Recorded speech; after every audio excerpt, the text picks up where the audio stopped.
What's up, guys? We're here at AMC Town Square with Chasing Cinema. Mr. James Hsu.com, and we have an event, one of the greatest movies, one of the greatest sequels of all time. One of the greatest actions of all time. James Cameron's Terminator 2, Judgment Day. Yeah, like you said, one of the hailed to be one of the best sequels. You know, one that is better than the original. Most people do love this movie better than the original, but revisiting Terminator. I don't think I know anyone that likes Part 1 better. Yeah, but Part 1's pretty good. It's good. It is good. But I don't know anyone that likes it better. It builds it so well. But yeah, I mean, I'm a huge fan of T2. That was like, I mean, before Jake was a critic, before Jake even really cared about movies, the VHSs I had lined up in my my childhood bedroom, Terminator 2 was on top, and I would watch that over and over and over again. So finally seeing it on the big screen is kind of exciting. My first time too. Yeah, and in 3D. And James Cameron took the time to kind of really and I don't go back like 3D. And fix some things and change a few things. Nothing drastic. He didn't go all George Lucas on us, but he did adjust a few things. So obviously there's a lot of care going into this. So I had a lot of expectations. But what did you think of Terminator 2? I loved it. Yeah. It was so good, and I forget how good Arnold Schwarzenegger was. Yeah. And is until this movie, and then I was like, oh man, he's really, so if like this is your first, and we had people in our theater where they haven't seen Terminator 2 or Terminator. Yeah. So like, what a great way to watch this movie. So if you have the opportunity to watch this, I definitely recommend watch this movie. And it's funny because for the people that didn't watch it, they kind of lose, because if you've seen Part 1, he was the bad guy. Yes. And then, but it's crazy because in the promotional back in '92 or whatever it was, they ruined the surprise. Yeah. And they let everybody know he's a good guy this time.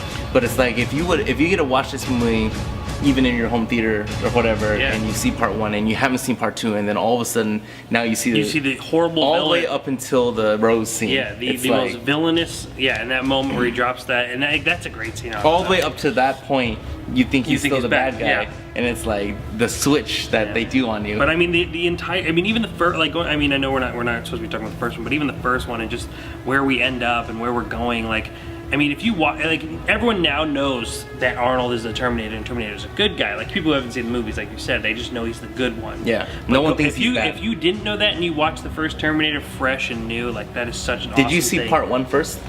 No, I saw don't Part think 2 so. first. I think I saw Part 2 first. And then when I saw Part 1, I was like, oh, he's a bad guy. Yeah, and then we were talking, I saw Rise of Machines, I think, which is number 3, I think, once or twice when it first came out. And then I saw Salvation when I was working at Live Video just once, and then Genesis just once. But these are the only 2 that matter. But Terminator 2 Judgment Day, August. And they all look so young, it's crazy. Yeah, they were just a few days off. Just a few. Oh? Of the actual Judgment Day. Oh, I thought those, wasn't that 2029 though? Well, yeah, but I mean like the day, at least the day of. Oh, yeah, okay. Yeah. Okay. But, so go on. What else did you think about watching this? No, it was just awesome. I think it just brought back all the memories for me and my sisters watching that movie on a VHS. And not only that, but watching it, I think, you know, someone who doesn't know movies, someone who doesn't know anything, walks in that movie theater and sits down, they don't know that movie was made 30 years ago? Yeah.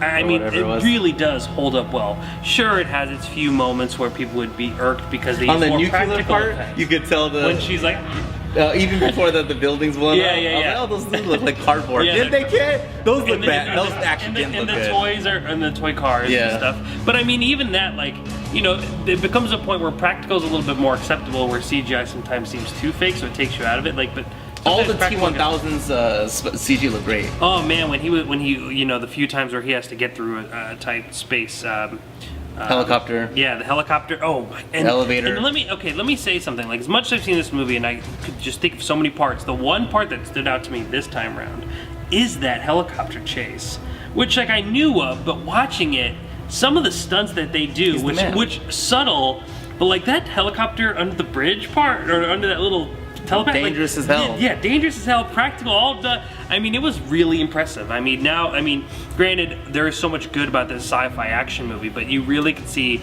I mean, they go from fighting sequences to, you know, gun battles to firefights to car chases. I mean, they really cross the board when it comes to action. And of course, this being a smart, really deep thinking sci-fi movie. I mean, it really hits all parts of the board. I mean, there's no wonder why this movie has lasted it has, and of course people are going to be, I mean, the 7 o'clock show sold out. We had a ton of people in our theater. It's no surprise because it's that good. I think though, for me, always has been, always will be Linda Hamilton. in this movie. I mean, she is so good. Just the BA, man. I mean, not only is she BA and like totally toned and fit and doing her pull-ups. Yeah, man. And she's all just sweating the beads and all that. But she is such a. I mean, Sarah Connor is such a fascinating character. When you just think the determination, the utter horror in her eyes when she first sees Arnold. I mean, that scene alone is just so amazing. Because the Rosen scene, it's for the audience, but when Sarah is faced them, that's when it's like, oh my god, like this brings back all these memories. There's so many moments of Did you watch the Sarah Connor Chronicles? I did not. I didn't either. I did not. Did but you I didn't hear anything really good about it. I think it lasted for 1 season. Yeah, it didn't do well. Yeah. Linda Hamilton is only Sarah Connor. Is she? And I mean, there's so many moments where she is so determined and so angry, and then she could just be shattered by these small human emotions that are still in her, even though she's kind of trying to kill every emotional aspect of her being. Only making her son be what he has to be in the future, stopping at any cost this huge war that's going to happen. But then her humanity slips in every now and then, and it's really, really good. And I mean, I'm shocked that people still don't talk about her. I mean, they do, but like not nowhere near as much. Like I don't think people are like, oh, Linda Hamilton, Terminator 2, one of the best performers. I mean, she is phenomenal in this movie. Edward Furlong is good. I think what's so young. So young, yeah. Jeez. I think what's easy to say is just that even with the action, even with all the fighting and all the science fiction stuff, it comes down to those three characters and how different they are and how complex they are and how they all kind of mingle that really make this movie what it is and make it so powerful. You know what I love too? Yeah. And I hate to bring up this example, but at the ending when he's going down and he does his thumbs up, like that scene, every time I see it, from the first time to the last time, I just want to start crying and I want to jump in the lava and be like, I'm going with you. Screw it. After the world, we're done. Well, like, and that, and I mean, that was a replica. Well, no, I was going to say, so there's that scene, but then BVS, like I love Superman so much, and I've always been in love with Superman, the character, and that movie, even in the director's cut, is almost like a 3-hour movie. Yeah. And he dies at the end, and I didn't feel anywhere near that type of impact. And it really goes into how you always talk about how like the movie didn't make you care about the character. Yeah, you were. And in this movie, even knowing, all of us know where we're going, we've been there 100 times. What's 8 plus 17? 25? Yeah. So 25 years later, like that scene still to this day is just like so good. And yeah, I got emotional. That final thing is hard not to choke up to, and and it's weird because even when you know it's coming, you know where we're going. I mean, there's still that really great relationship between those two, and this kid who's obviously had this horrible upbringing and is just so like. But it's funny because then you start noticing weird things with the movie. Like I was so like, why did he let the helicopter guy go of all the people? That's like was the one thing that kept going in my head. I was like thinking like, get out. Yeah, he killed everyone else. Granted, I mean maybe he died jumping, but that dude just slaughtered everybody he faced except that guy. And I was like, huh. Oh, okay, well since you mentioned that, there was another thing too when they first get into Skynet and then Edward Furlong has to use the ATM machine. To get the code. I was like, why doesn't Arnold just or why does he blow the whole thing up when he doesn't need to? He can just pull it open.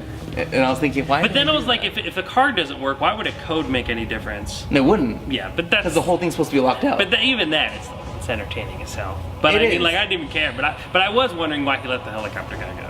And like, dude, I mean, as a villain, easily one of the most memorable villains. Yeah, I mean. That run, that intense sprint. I mean, this guy must have lost so much weight shooting this movie after running after all these takes. But I mean, they just present him so well, and it doesn't feel it does, but it's just right at that part where it's so badass that I don't take it over the top. Where every superhero movie now, every character's got a pose. But Robert Patrick's is literally just riding the bike. Coming through the smoke. Not Robert Patrick. Not Robert Patrick. Patrick. That's Twilight. Yeah. Robert Patrick. Robert Patrick. I thought I said Robert Patrick. Oh, you said Patterson. And he's coming on the bike, and he's just the reflection on his glasses, and it's the little fog. It's just so. It's like right on that level of badass. And then he jumps and he hits the helicopter. I mean, there's so many little things about this movie, and there's a lot of funny moments too. And we know them all, and we're still laughing in the theater. That's when it's actually really good. When did they go to the? When they go to Scott, when they go there, and he's just like, I'm gonna show him around. You got a kid, some crazy woman, some guy all dressed up in leather. He's just like, yeah, I'm gonna show him around. Like But and you know what else too? There's a lot of moments in the movie where you're kind of emotionally conflicted, because you have that scene where I can't think of his name now. Dyson. Who is Cyborg's father in Justice League? But you have this guy who, you know, like you feel so bad for, and you like he doesn't know what he's doing, and you know, and then he goes through this whole thing himself, and then unfortunately, like that family is left without a father after that. And you know, I hope you've seen this because we're spoiling everything. But I mean, that's such an intense moment where, you know, he literally sacrifices his life for, you know, the great good, and it's so small, and he's a character in the movie for maybe 15 minutes altogether, and like that choice in that moment of having him stay behind and him risking it all and on the basis of something that was just introduced to him is pretty wild. There was another character that I felt really bad for too, and I can't think of who it was. That I just felt, oh, you know what really gets me too? The two guys who try to help the kid. It's much worse for the second friend. Because they just got already dragged. said, let's go. And then the other friend had to be the Mr. Macho Man. I was like, dang, man, they were Furlong. What's up with that, man? They're coming to help you and stuff. Douchebag. They're always trying to be good peeps, but I always call Tracy that. There's so much good. I mean, the music is great. I mean, the direction, the action, all of it is just so much fun. It's hard not to love. Like I said, I was telling you, easily the most fun I had in the movies this year. How sad is that statement too? If you kind of well, I mean, I think there's a lot that makes it so special. We were really excited about this all week. I mean, we really got each other pumped. And it was so funny because I was talking about Terminator 2 a few weeks ago, and I'm like so glad to see it in theaters, and it was just a really good time. It wasn't the best movie I've seen. Well, I mean, of course, I mean, that's not really fair, but yeah, definitely the most fun I had in the movie theater. I mean, we were laughing, we were cracking up, we were rooting for him, and man. But I would say though, just kind of ranting a little bit more, I do think the liquid nitrogen was a cooler way to get rid of him than the lava. Like, I was like, dang, that was a pretty badass way to like just get rid of him. But you know, they had to make him come back and they do the lava thing, which I'm cool with, but way cooler when he just starts walking, he's breaking. Me and my sisters though are so dumb. We always said, Arnold, you should have shot the bullet. You should have just went over there when he was frozen and just picked him up and then threw him in there. That would have made sense too. Well, there's a lot of solutions, I'm sure, like that. Because there was something else too. I was like, why don't we just do this? But anyway, regardless, just that look. 10 out of 10, 4 out of 4. Yeah, I mean, just that look that the T-1000 just constantly gives. The moment he wakes up from that, actually, and his eyes just open, he's so motivated. Oh, so many good moments. And then you have this other great little small moment, Linda Hamilton, who refuses to say her son's name on death's door. She will not say it, you know, for the greater good. And yeah, and then to go back to that one scene, I've just had so many thoughts watching this, when we see the Judgment Day happen. And I mean, I remember watching that as a kid, and that tore me, like that scarring me, the moment she's in flames and she's just screaming. And I mean, and like, you know, I know besides the buildings and the cars, I mean, that scene is genuinely well, like, for me, that scene, now all I see is the Vegas meme. But yeah. When you're outside, the Vegas people are like, that's all I see now, which is a good thing. I love that meme. It's freaking hilarious, and it comes every year, and I still love it. And then last thing I'll talk about, unless it brings up another conversation, I think another highlight moment though is that little subtle moment when the two kids are playing, and we just kind of get that comment from Arnold that it is in our nature to destroy ourselves. Yeah. It's just like, dang, there's this really deep moment about humanity and how we are to this day. what we're doing. Yeah, absolutely. We've not learned. We got freaking. It's in our nature, as he said. And I mean, it's pretty crazy that so many years ago, and just like there's so much truth to that statement, and here we are. And 25 years later, we haven't changed one thing. Yeah. And now Elon Musk is excited about AI. Yeah, I'm not messing around with that. We've learned too much that AI is not good. We shouldn't do it. But I mean, you know, but I wouldn't mind having a Terminator myself. That'd be awesome. All right. So yeah, if you haven't seen Terminator 1 or 2, start with 1. Yes. And Watch then, them. And let yourself get just jacked up from part 2. And I hope you didn't watch this whole thing if you hadn't seen it. And I guess I'll throw this in real quick too. That's why I'm so excited for Avatar 2. James Cameron, the one thing he knows how to, two things he knows how to do is, 1, he knows how to make film that people enjoy, but 2, he just knows how to make sequels, man. Aren't the rights his now, and they want to go forward with another Terminator movie? And then he said, but the problem with that is when Terminator Genesis came out, he actually made a video for it and said, I approve of this video, and it wasn't good. Yeah. So then that didn't help, and then now the rights have been reverted back to James Cameron, and if it's not now, it's next month, or by the time you watch this video, I'm sure it'll be. Yeah. And then the problem with that though, he's already committed to Avatar 2, 3, 4, and 5. Yeah. So Of course. they were saying like they won't even be done with that till like 2000 we're dead. So the fact that the chance of him making it will be Not till he might. because he is. I mean, that's one thing. Like, granted, I mean, I was never the huge Avatar fan, but I was also never a huge anti-Avatar because there was like really a big split. But I'm like, I just keep thinking to myself like, man, James Cameron has produced such great stuff, and he's like, there's so many years just going by that he's doing Avatar 2 and 3, 4. Like, I just, come on, man, take a break. Well, that's why I'm so excited about it. I mean, I hope they're good, but it's really tough. He's already proven he knows how to make sequels. It's true. He made but I mean, Alien, and then he made Aliens. But I mean, it's tough, man. Aliens. Being deterred all the time. Aliens, Terminator 2. Yeah, but would you rather get a Terminator movie or another Avatar? Well, let's see Avatar, yeah. Let's see Avatar and judge. I'd want to see. It'd be tough to. Yeah, Yeah, I but have the to two agree that with he made are amazing. So I'll have to another agree one with that from though. him. I'll have to agree with that. Touche. Yeah, I'll agree with that. Anyway.